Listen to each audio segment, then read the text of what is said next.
A peace world.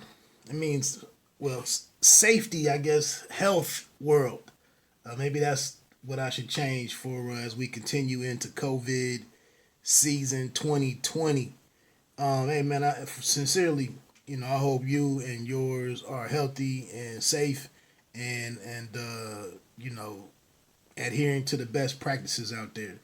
Also, take some time and speak to your I shouldn't have to say this, but watch out for your older parents, older family members. Take some time and get in touch with them, depending on what their literacy is on social media. It's a lot of different videos and things going out here about conspiracies right now.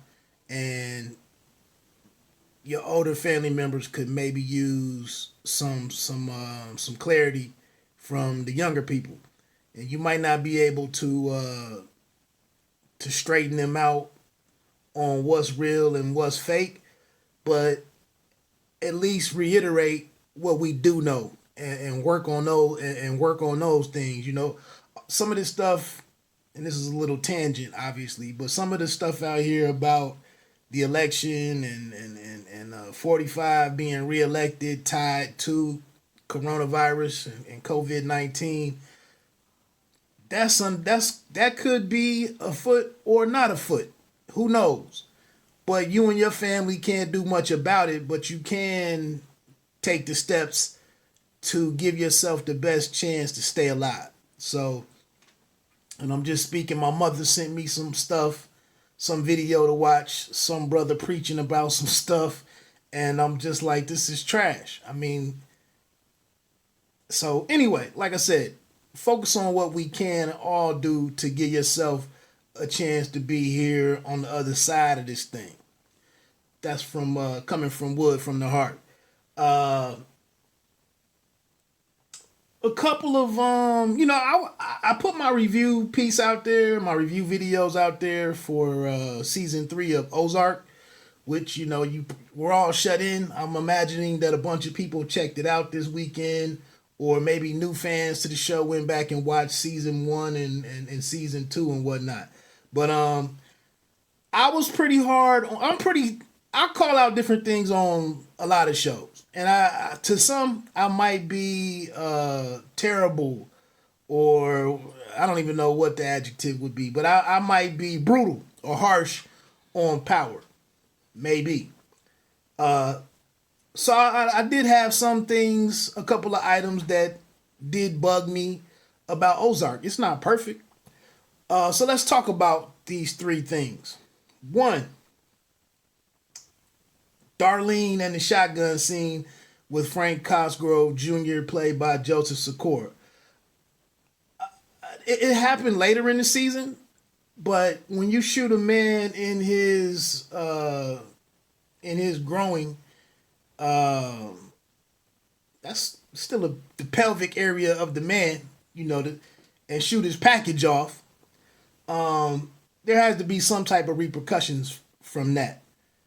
So I think they opened up a can of worms here to be interesting to see what they do with this. Again, you shoot a man with a shotgun in broad day.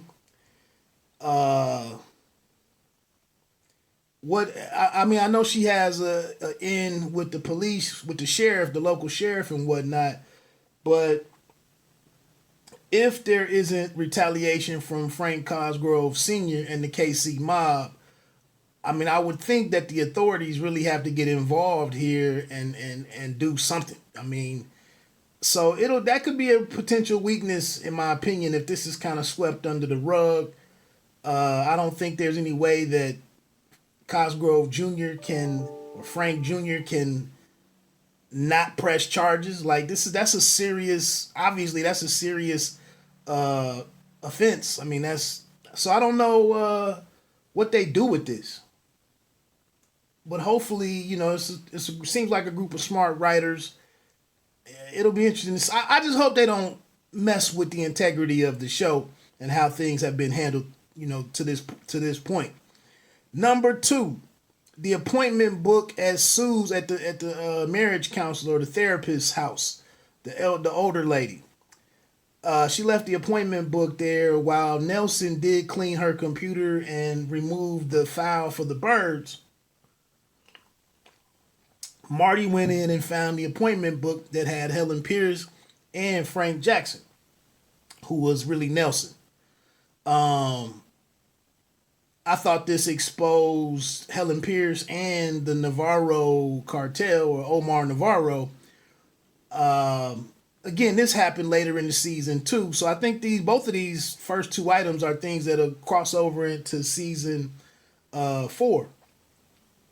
But it's kind of in limbo on this one because Helen Pierce, who the FBI was already familiar with, she is no longer in the picture, and she was taken out down in Mexico. So it's highly unlikely that her body is recovered, and the FBI can make anything out of that.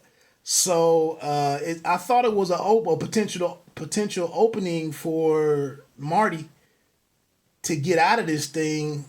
But now with like I said, with Helen Pierce being taken off the board, is this now inconsequential?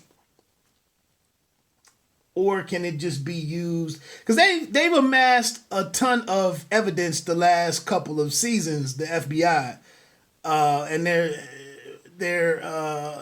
I would guess as they continue to as the organization makes mistakes and continues to do things away from, once you get into violent crimes and homicides, then the case is less dependent on turning Marty or catching Marty, slipping up with moving the money around. So that's what I'm getting at.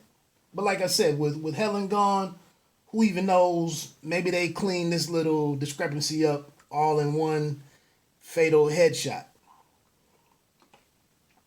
Okay, moving along. One thing that I really despised and hated in Power was the when they chose to go in the direction with Tariq to set him up on a path to actually gun down his own father.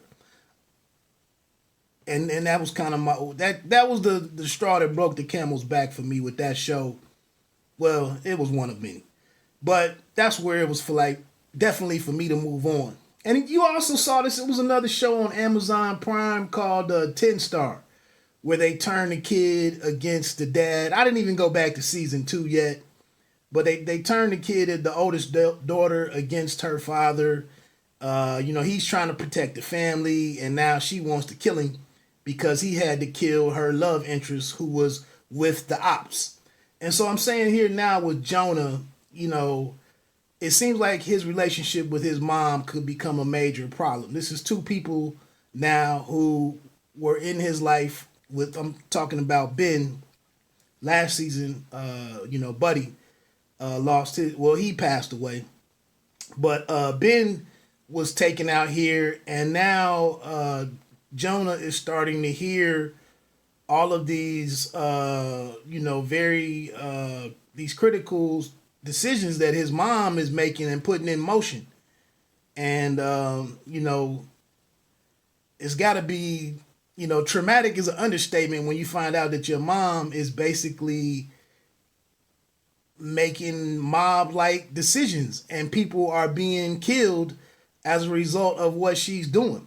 And so I just wonder, is this going to be an arc for next season where Jonah just hates his mom and I don't know, man. It just gets messy when you start, and it's cliche, to start turning the kid against the parent.